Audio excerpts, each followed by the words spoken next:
چہرے کے پردے کے بارے میں علماء کا اختلاف ہے.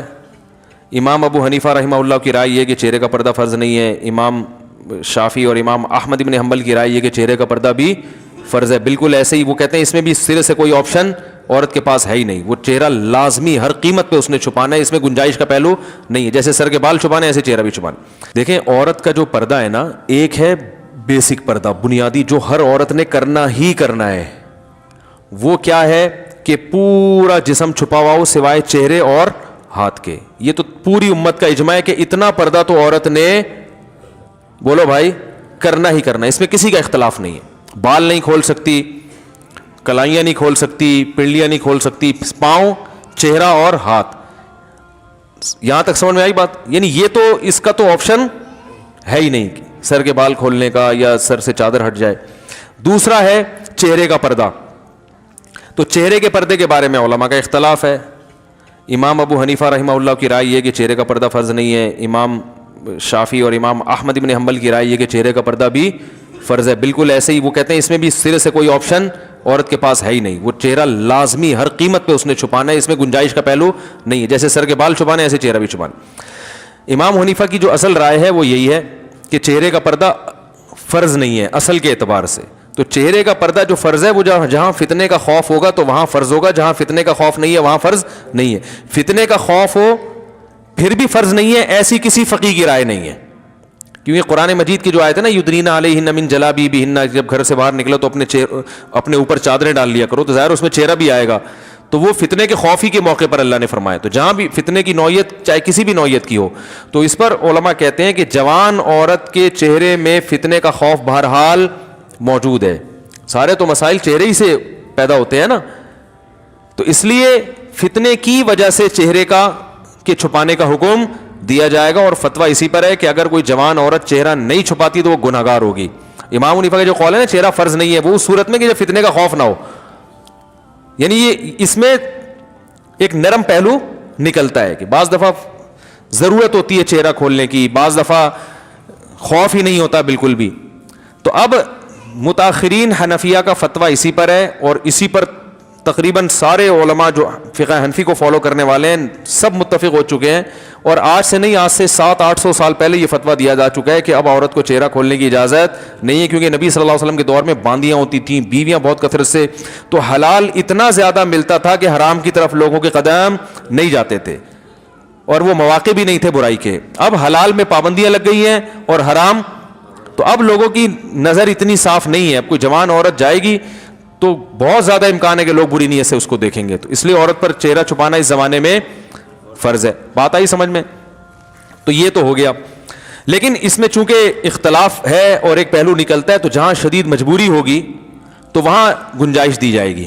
مجبوری کا مطلب کوئی ایکٹر ہے, اداکارہ ہے, فلم ایکٹریس ہے, وہ توبہ کر رہی ہے, تو اب اس بیچاری نے جہاں ایسی بے حیائی میں زندگی گزاری, اب اس کو تھوڑا نرمی کی طرف کہ بھائی چلو تم وہ پردہ کر لو جو سب کا جس پر اتفاق ہے. Some thing is better than nothing. اب آپ اس کو مکمل کہیں گے جی وہ سر کے بال سے لے کے پاؤں کے ناخن تک, تو اس کے لیے مشکل ہوگا. بات آ رہی ہے سمجھ میں؟ تو ایک علماء صلحاء کے گھرانے کا معاملہ کچھ اور ہے, ایک بالکل لبرل عورت جو بیچاری توبہ کر رہی ہے, تو اس کو تو گنجائش کا پہلو دیا جائے گا نا. بھائی پہلے تو بالکل ہی ڈانس کرتی تھی, ناچتی تھی, گاتی تھی, ایکسپوز کرتی تھی, چلو اب اتنا ہو کہ چہرہ کھول لو, باقی جسم ڈھانپ لو. تو ایسے موقع پر اس کو گنجائش دی جائے گی, گنجائش کے فتوے سے فائدہ اٹھا کے. سمجھ لیں؟ یا کسی عورت کے لیے اور مشکلات پیش آ رہی ہیں معاشرے میں, بہت جینا حرام کر دیا, بعض دفعہ رشتہ دار طلاق تک دے دیتا ہے شوہر پردہ کرنے پر. تو جہاں عورت کو یہ خطرہ ہو کہ میاں طلاق ہی دے دے گا, تو عزیمت تو یہ کہ لے لے طلاق. لیکن وہ خطرہ ہے کہ بھائی طلاق کے بعد میں کہاں جاؤں گی, کسی برائی میں نہ پڑ جاؤں. تو پھر ایسی صورت میں بھی اس عورت کو گنجائش دی جاتی ہے, بھائی مجبوری ہے, تمہارا شوہر نالائق ہے, زبردستی کر رہا ہے, تو چہرہ دیور کے سامنے ایسی مجبوری میں کھولنے کی گنجائش ہوگی. انشاءاللہ گناہ بیوی کو نہیں ہوگا, شوہر کو پھر بھی گناہ ہوگا کہ مجبور کیوں کر رہا ہے اس کو. تو یہ ہے. تیسرا پردہ ہے وہ ہے تقوی. تقوی کا تقاضا یہ ہے کہ عورت سر کے بال سے لے کے پاؤں کے ناخن تک اپنے آپ کو, اچھا یہ جو بوڑھی عورتیں یہ چہرے کے پردے سے مستثنا ہے, ان پر لازم نہیں کیونکہ اس میں فتنہ نہیں ہوتا. تو تقوی کا تقاضا یہ ہے کہ سر کے بال سے لے کے پاؤں کے ناخن تک اپنے آپ کو ڈھانپ لے, جیسے عرب عورتیں کرتی ہیں. دیکھا ہوگا دیندار عرب عورتیں, ہاتھوں میں دستانے ہوتے ہیں.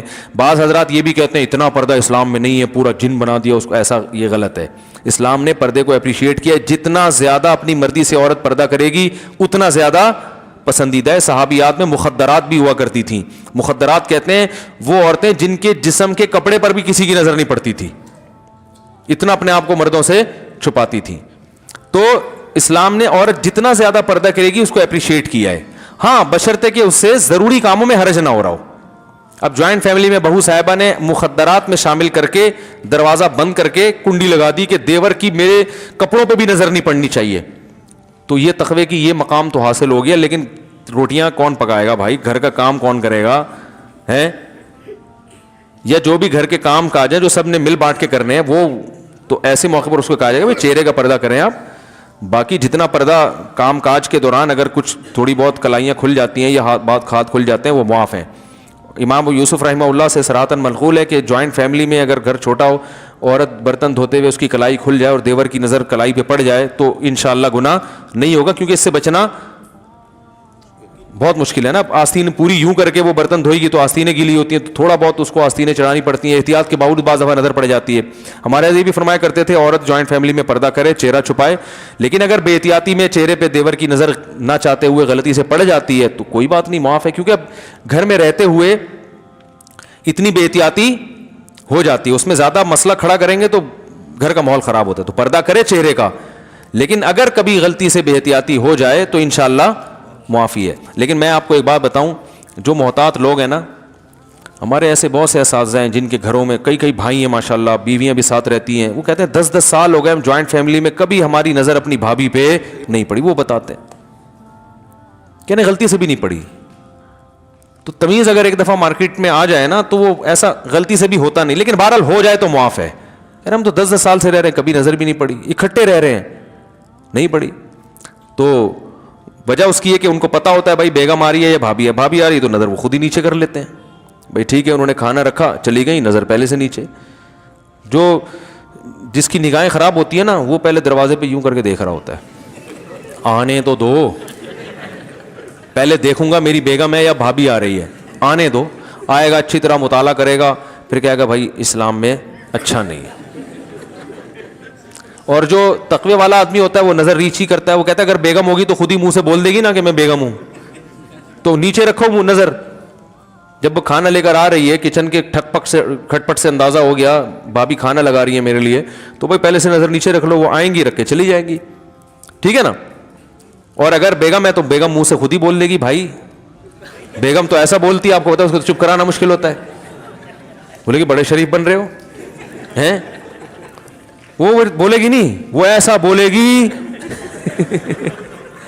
کہ بلوائے گی آپ کو پھر وہ. خیر, تو تمیز والے سب اگر ہو جائیں نا تو معاملہ آسان. ایک جوائنٹ فیملی میں گھر کی خواتین سارے کام کاج بھی کر لیتی ہیں اور پردے پر بھی عمل ہو جائے. ایک بھی اگر شرارتی ہوگا نا دیوروں میں وہ فتنہ کھڑا کرتا ہے, اور ہوتے ہیں, اللہ معاف فرمائے. آپ لوگوں کے علاوہ کی بات کر رہا ہوں. جناب مفتی صاحب, میں درس سے مکی سنتی ہوں یا آپ کا درس, تو میری استانی کہتی ہیں کہ سر پر دوپٹہ اوڑھ کر سنو, جبکہ میں اس وقت جھاڑو پوچھا وغیرہ کر رہی ہوتی ہوں. بھائی وہ مولانا مکی صاحب کو آپ سنتی ہیں تو وہ تھوڑی دیکھ رہے ہوتے ہیں آپ کو, تو بہتر ہے کہ سر پہ ویسے ہی چادر رکھنی چاہیے عورت کو ہر وقت, حیا کا تقاضا ہے, لیکن یہ واجب نہیں ہے. تو وہی ہے نا, جتنا کرے گی پردہ اتنا اچھا ہے, حیا کا تقاضا ہے لیکن واجب نہیں ہے. دوپٹہ اوڑھنا ضروری نہیں ہے. پل صراط پر سے لوگ حساب کتاب کے بعد گزریں گے یا پہلے؟ پل صراط پر لوگ حساب و کتاب کے بعد گزریں گے. جس کا حساب اچھا ہو گیا تو وہ انتہائی اسپیڈ سے گزرے گا, اور جس کا برا ہو گیا وہ کٹ کے گرے گا. اللہ سب کو محفوظ رکھے. ہم خواتین کو جماعت کے ساتھ نماز کا طریقہ بتا دیں. وہی طریقہ ہے جو مردوں کا ہے, جو جس طرح سے مرد پڑھ رہے ہوتے ہیں خواتین بھی اسی طرح سے پڑھیں گی.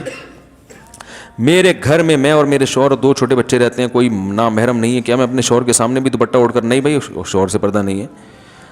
باقی گھر میں اگر عورت حیا کے ساتھ رہے, نارمل حالات میں سر پہ چادر رکھے تو اچھی بات ہے, اس سے حیا کا ماحول, خاص طور پہ بچے جب بڑے ہو رہے ہوں. میرے یہ ہو گیا, وہ دوسرا غلطی سے میں نے دوسرا دے دیا. جلدی اسپیڈ مارو یار, بہت ٹائم ہو گیا. یہ ہو گیا. بیوہ عورت اپنے بیٹے کی وجہ سے دوسری شادی نہ کرے, اسے پالنے پوسنے میں زندگی لگا دے اور شادی کے بعد اس کی بیوی اور ماں کی نہ بنے, تو کیا وہ اپنی بیوی کو ماں سے الگ رکھ سکتا ہے؟ بیوہ عورت نے جو اپنے بیٹے کی وجہ سے شادی نہیں کی, یہ غلط کیا.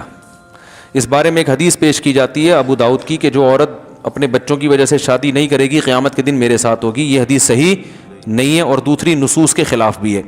قرآن میں بے نکاحوں کو نکاح کی ترغیب دی ہے, اس میں بیوہ بھی داخل ہیں, طلاق یافتہ بھی داخل ہیں, مرد بھی داخل ہیں, عورتیں سب داخل ہیں اس میں. تو جو بھی بغیر نکاح کے ہو اس میں قرآن نے اس کو ترغیب دی ہے کہ وہ کلے زندگی, بولو بھائی, اکیلے زندگی نہ گزارے.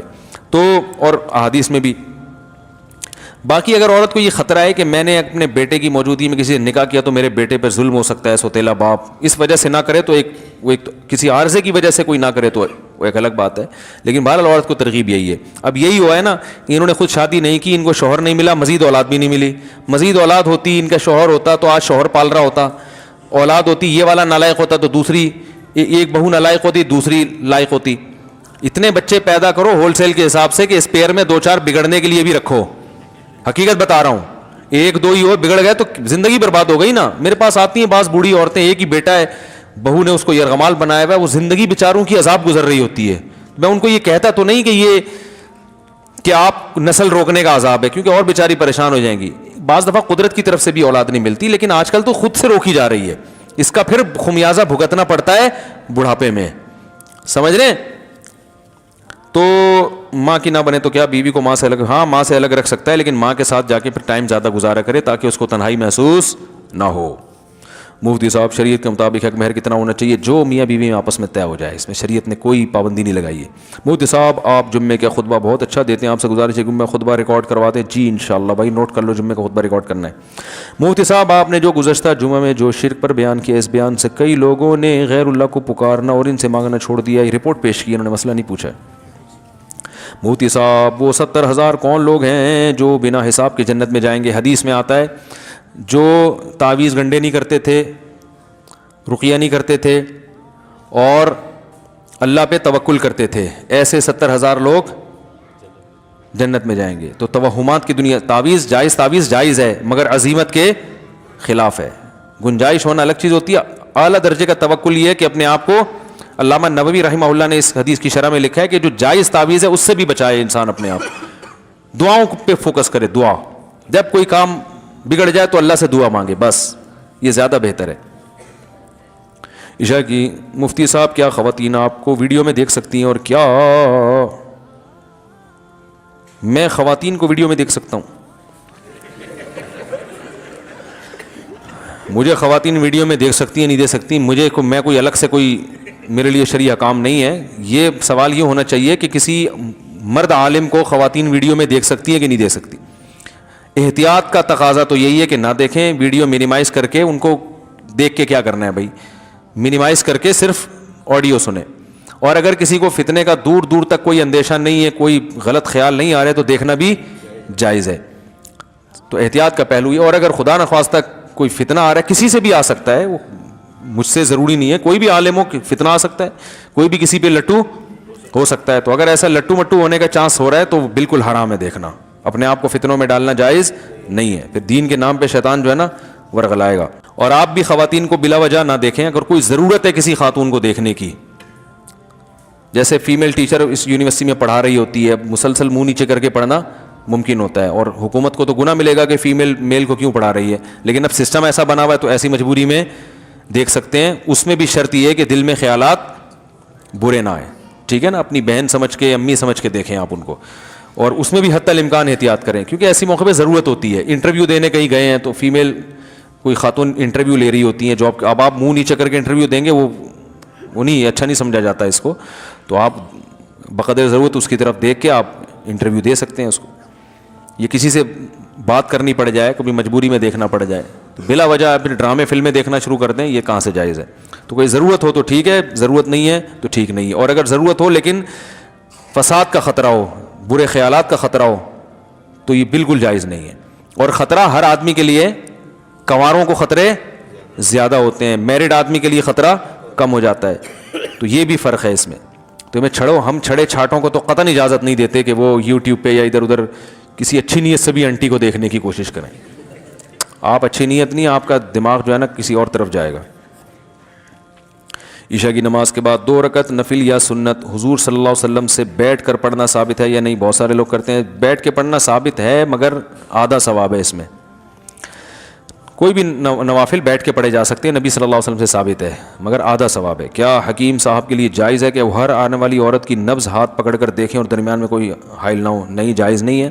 ان کو چاہیے کہ ہاتھوں میں گلوز پہنے، باریک گلوز بھی آتے ہیں نا، اس سے نبض کی بھی حرکت کا اندازہ ہو جاتا ہے، تو یہ حکیم کوئی بھی ہو اس طرح سے نبض دیکھ سکتے ہیں، ورنہ بلا حائل عورت کو ہاتھ لگانا جبکہ ضرورت بھی نہیں ہے نا، ایک کام گلوز سے بھی ہو سکتا ہے۔ مفتی صاحب، تفسیر قرآن میں سب سے بہترین تفسیر کون سی ہے جو گھر میں تمام افراد پڑھیں؟ یعنی مفتی شفیع صاحب کی، حکیم الامہ مولانا تھانوی رحمہ اللہ کی سب سے بہترین تفسیر علماء کے لیے بیان القرآن حضرت مولانا اشرف علی تھانوی رحمہ اللہ تعالیٰ کی۔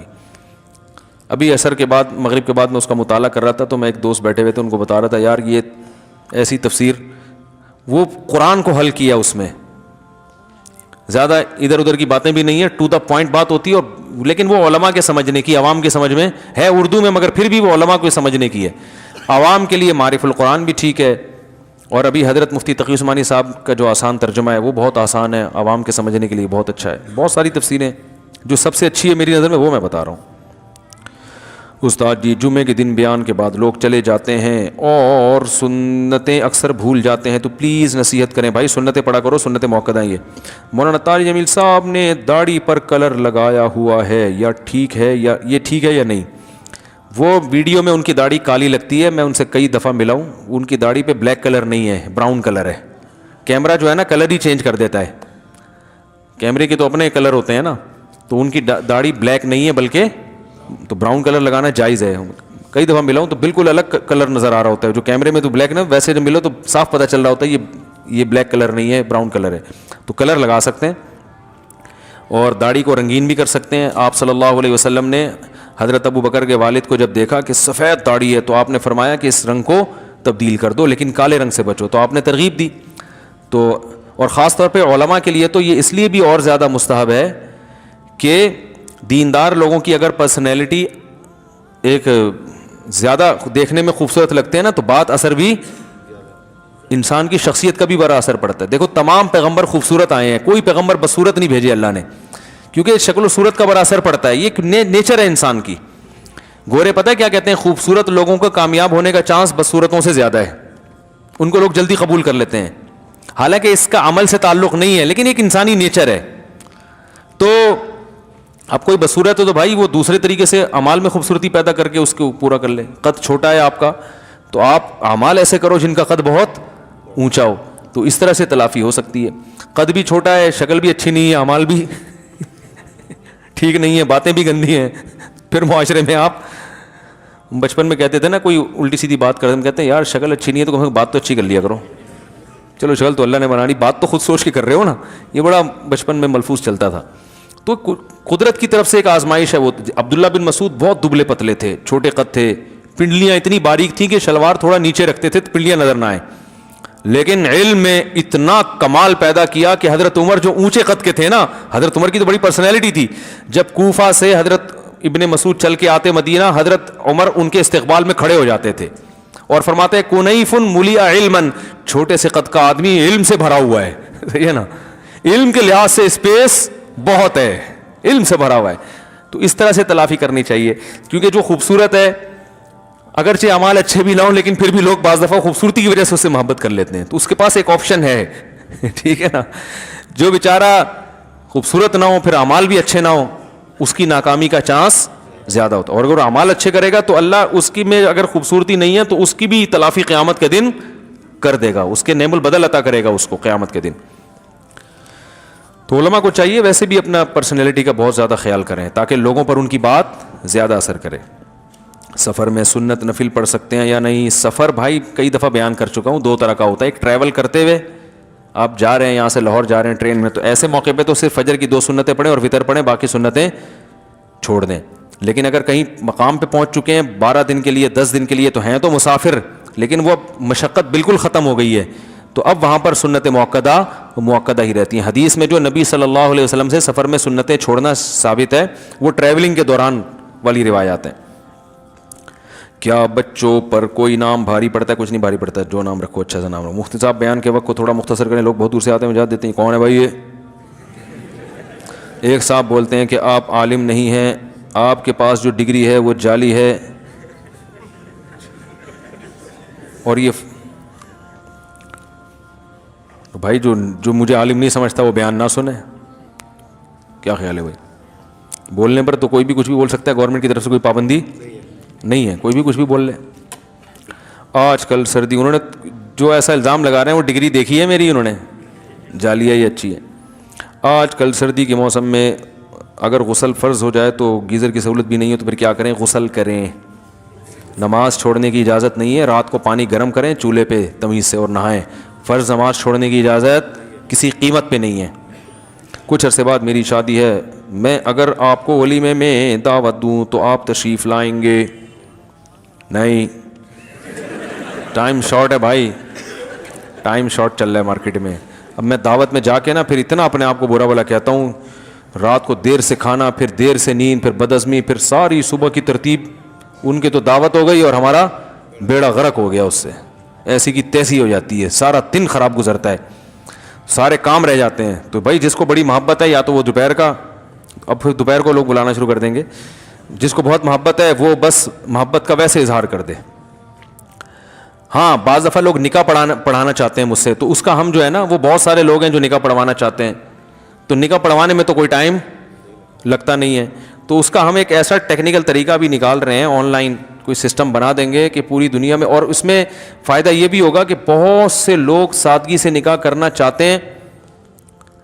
یہ تو شریعت میں ترغیب ہے نا اس کی, تو جب سارے کام آن لائن ہو رہے ہیں تو نکاح بھی کیسا ہونا چاہیے؟ ارے تم ادھر ہی بیٹھو, تم ادھر ہی بیٹھو, ادھر ہی صحیح ہو جائے گا. آج ہمارا مغرب کے بعد مشورہ ہوا, ایک ہمارے دوست ہیں بڑے زبردست مشورے لے کے آتے ہیں مارکیٹ میں. انہوں نے کہا بھائی دیکھو دنیا میں نکاح کو آسان بنانے کا ایک بہترین طریقہ یہ بھی ہے کہ مفتی صاحب آپ ایک کام ایسا کرو کہ ایک ویب سائٹ بناتے ہیں, پوری دنیا میں جو جہاں بیٹھا ہے, بھائی زنا معاشرے میں پھیل رہا ہے نا, تو نکاح کو بھی آسان بنانا چاہیے نا. بہت سے لوگوں پریشان ہوتے ہیں کہ کیا کرنا ہے, تو بھائی جو جہاں بیٹھا ہے وہیں بیٹھے بیٹھے اس کی شادی اس سے ہو جائے جو جہاں بیٹھی ہوئی ہے, کہیں دور جانے کی ضرورت نہیں ہے. رجسٹریشن ہم مکمل نادرا سے کروا کے دے دیں گے اس کی. لڑکا امریکہ میں بیٹھا ہوا ہے, چیٹنگ ہو رہی ہے اس کی, ناروے میں لڑکی سے پھنسا گئے, آپس میں سیٹنگ ہو گئی. بھائی حرام ہے یہ سیٹنگ, نکاح کرو. ابے نکاح لوگوں کے نا لڑکی والے آئیں گے تو لڑکے والے جائیں گے, تو پھر یہ ہوگا, تو پھر فلانا ہوگا, پھر قاضی کو تلاش کریں گے.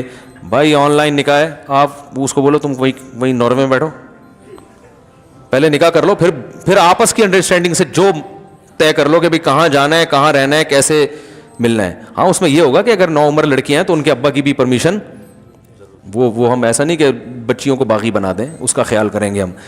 اور جو ایجڈ خواتین ہوتی ہیں وہ تو شریعت نے ان کو خود اختیار دیا ہے, تو یا طلاق یافتہ یا بیوہ ان کو تو اختیار ہے نا. تو کنواری جو نو عمر لڑکیاں ان کے بارے میں ڈر ہوتا ہے کہ لڑکا الو نہ بنا رہا اس کو کہ بھائی مفتی صاحب کی آن لائن نکاح ہوتا ہے, ابھی پڑھوا لوں, پڑھوا کے بیچاری کا بیڑا غرق کر دے گا, تو چھوڑ دیتے ہیں بعض دفعہ. تو اس میں میرا اصول یہ ہے کہ کوئی نو عمر لڑکی آتی ہے نا, میرا فلاں سے نکاح پڑھا دے, میں کہتا نہیں بھائی باپ کو لے کر آؤ, ابا کے بغیر. کہنے نہیں بہت اچھا ہے. میں نے کہا ابھی اچھا ہے نکاح سے پہلے, جب نکاح ہو جائے گا ابا انوالو ہے نہیں, خاندان ہے نہیں, لٹکا کے چھوڑ دے. دیکھو اللہ کے خوف سے بیوی کے حقوق تو بہت ہی کم لوگ ادا کرتے ہیں, سالے اور سسر کے خوف سے جتنے حقوق ہیں نا آج کل وہ ان کے خوف سے ادا ہو رہے ہیں.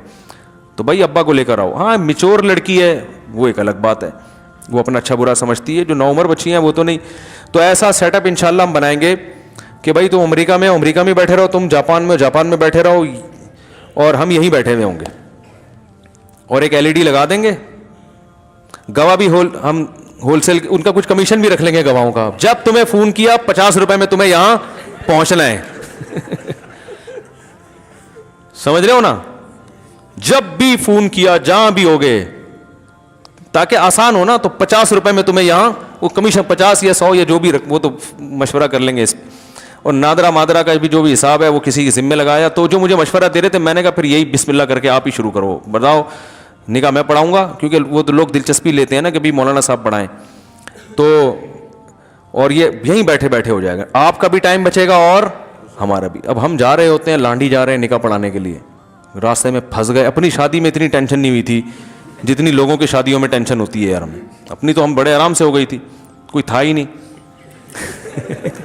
صحیح ہے, دوسری تو ایسے ہی ہوتی ہے بھائی. تو اب کسی اور کے نکاح پڑھانے پھر وہ دولہا والے آ رہے ہیں, دلہن والے آ رہے ہیں. او بھائی اتنی ٹینشن یار, تم کتنا ٹائم تم نے ہمارا پی گیا, تو یہیں بیٹھے بیٹھے بھائی تم وہیں بیٹھو, وہیں بیٹھو, ادھر ہی بیٹھو. اور یہ بھی ممکن ہے میں اپنی جگہ کسی نمائندے کو بھیج دوں, تم گواہ ہوا ہے, میں آن لائن نکاح پڑھاؤں گا, یا کوئی بھی مولانا صاحب پڑھا دیں گے جو کسی اور سے پڑھوانا چاہے. ایک سسٹم آ جائے گا نا لوگوں کے پاس, بھائی فلاں سے پڑھوانا ہے تو بھائی سسٹم ہے ہمارے پاس, اس سسٹم کے تحت آپ نے جس سے پڑھوانا ہے پڑھوا لیں آپ. ابھی ہمارے ایک ریلیٹو تھے, ان کی شادی ہونے والی ہے نا, تو میں سوچ رہا تھا حضرت مولانا طارق صاحب سے نکاح پڑھواؤں. تو میں نے کہا یار ان کو فون کر کے بلانا لے جانا اتنی ٹینشن, تو میں نے کہا ڈیجیٹل سسٹم کے تحت ان سے بولوں گا حضرت وہیں سے بیٹھے بیٹھے پڑھا دیں. اب میری بات ہوئی نہیں ہے ان سے, لیکن یہ بڑا ٹیکنیکل طریقہ ہے. بھائی یہ سسٹم کا فائدہ اٹھاؤ نا, فائدہ اٹھاؤ, آسان کر دو نکاح کو. تو وہیں میں نے ایسے نکاح پڑھائے بھی ہیں. لڑکی کینیڈا میں تھی, لڑکا دبئی میں, تو پریشان تھا یہ. میں نے وہیں سے فون پہ نکاح پڑھایا, ایک لڑکے کے ذمہ لگا ان کے ڈاکومنٹس منگواؤ, نادرا سے رجسٹریشن کروا کے بھیج دی. لڑکی کے ابا شادی نہیں کر رہے تھے, بڑے اللہ ان کو ہدایت دے, کر کے ہی نہیں دے رہے تھے بچی کی شادی نا, بچی بڑی ہو گئی تھی. تو ہم نے جب نادرا کا سرٹیفکیٹ, لڑکی کی عمر زیادہ تھی, بھیج دیا. ابا نے دیکھ لیا کام پکا ہو گیا بیٹا. تو پھر ابا نے مجھے بلایا دعوت میں کہ اب تو ہو ہی گیا ہے کام, اب ایک شادی پبلک کو دکھانے کے لیے بھی کر لیں. انہوں نے مجھے خود کہا کہ بھائی بدنامی نہ ہو.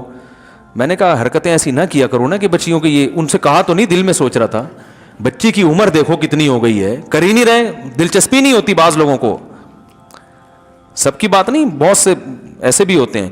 کام پکا ہو گیا بھائی, لڑکا بھی برائی سے بچ گیا, لڑکی بھی, اور ماشاءاللہ بڑی ہنسی خوشی زندگی گزار رہے ہیں. تو ان کے نے کہا اب ایسے بھی پڑھا دو. ہم نے کہا چلو ویسے بھی پڑھا دیتے ہیں پبلک کو دکھانے کے لیے, تو آپ بھی خوش ہو جائیں گے. یہ جھوٹی موٹی کا نکاح ہوا دوسرا, پہلا سچی مچی کا تھا, وہ نادرا بالکل. تو میں نے کہا دولہا سے کہا ساری زندگی یہ نادرا کا فارم سسرال سے چھپا کے رکھنا ہے. وہ بولیں گے یار شادی اس تاریخ کو ہوئی تھی, ڈیٹ وہ والی ڈلی. یہ بھی بڑا زبردست سین ہو جاتا ہے بعض دفعہ. تو لیکن میں نوعمر بچیوں کے ساتھ ایسا نہیں کرتا. ان کو تو کوئی لڑکا, اور بعض دفعہ دولہا کو انسان ذاتی طور پہ جانتا ہے, اس کو پتہ ہوتا ہے کہ یار یہ خراب آدمی نہیں ہے. تو ایسا کوئی سسٹم انشاءاللہ بنا رہے ہیں. پھر آپ جہاں آپ لانڈی میں بیٹھے بیٹھے آپ کی شادی ہو جائے گی. لڑکی اورنگی ٹاؤن میں رہتی ہے, آپ لانڈی میں رہتے ہیں. بھائی نکاح پہلے نمٹاؤ یار, بعد میں پھر طے کرتے رہنا رخصتی کیسے ہوگی. کیا خیال ہے, کام سائڈ پہ لگاؤ, گڈی نو سائڈ پہ لاؤ. سارا مسئلہ نکاح سے پہلے کا ہوتا ہے. نکاح تو کر دو نا, پھر باتیں کرو, پھر خود ہی طے کرو اپنی بیگم سے فون پہ بات کر کے کہ ہم بتاؤ کس طرح سے آپ شادی چاہتی ہو, کتنے افراد آنے چاہیے, مہر کتنا ہونا. مہر تو خیر نکاح میں پہلے سے طے ہو جاتا ہے. تو ایسا سسٹم دعا کرو بنا دیں, وہ جو بندے نے کام اپنے ذمہ لیا ہے وہ بھاگ نہ جائے. کہ ہوتا یہ کہ لوگ اپنے چکر میں لگ جاتے ہیں, وہ اپنے لیے اچھے اچھے نا رشتے چھاننا. اب یہ رفیع بھائی بیٹھے ہوئے ہیں, یہ تو خیر دیندار آدمی ہے, ان کو میں نے رشتوں کا کام لگایا, تو یہ اپنے لیے نہیں دیکھ رہے, اپنی تو ابھی تک ایک ہی ہے نا ان کی. ورنہ بعض دفعہ یہ بھی خطرہ ہوتا ہے کسی سے رشتوں کا کام لو, وہ سارے چھانٹ کے نا اپنے لیے اچھے اچھے پیس اپنے لیے الگ کر لیتا ہے.